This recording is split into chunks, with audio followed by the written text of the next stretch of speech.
Seeds of change, planting a path to peace. Come, Wangari's mother called. She beckoned her young daughter over to a tall tree with a wide, smooth trunk and a crown of green oval leaves. Feel, her mother whispered. Wangari spread her small hands over the tree's trunk. She smoothed her fingers over the rough bark. This is the mugumu, her mother said. It is home to many. It feeds many, too. She snapped off a wild fig from a low branch and gave it to her daughter. Wangari ate the delicious fruit, just as geckos and elephants did. High in the tree, birds chirped in their nests. The branches bounced with jumping monkeys. Our people, the Kinkuo of Kenya, believe that our ancestors rest in the tree's shade, her mother explained. Wangari wrapped her arms around the trunk as if hugging her great-grandmother's spirit. She promised never to cut down the tree.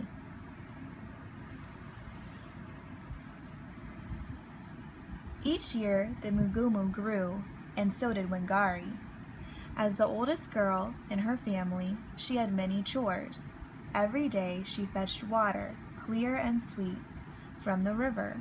In the rainy season, she planted sweet potatoes, millet, and beans.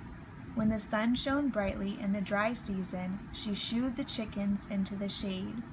Sometimes, when her brother Ndirtu returned from school, he and Wangari played among the arrowroot plants by the stream, where thousands of eggs hatched into tadpoles, and tadpoles turned into frogs. During those times, Ndirtu told Wangari what he had learned in his classes.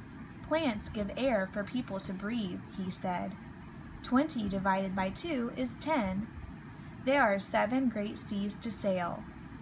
Wangari listened as still as a tree, but her mind swirled with curiosity, like the currents in the stream. Even though she knew few Kinkuo girls who could read, Wangari dreamed of going to school and learning, just like her brother. I must go to school, she told him. You will, he promised. Ndirtu talked to their parents. Why doesn't Wangari go to school? He asked. Wangari's parents knew she was smart and a hard worker. Although it was unusual for a girl to be educated, they decided to send her to school. They knew she would not disappoint them. After some time to arrange for fees and supplies, Wangari's mother came to her. You are going to school, she told her daughter. Wangari grinned widely and hugged her mother. Thank you, she cried. I will make you proud.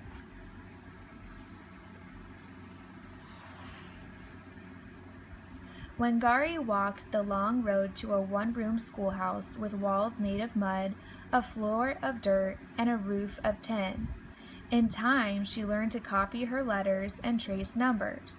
Wangari's letters soon made words, and her words made sentences. She learned how numbers could be added and subtracted, multiplied and divided. Animals and plants, she discovered, were like human beings in many ways. They needed air, water, and nourishment too.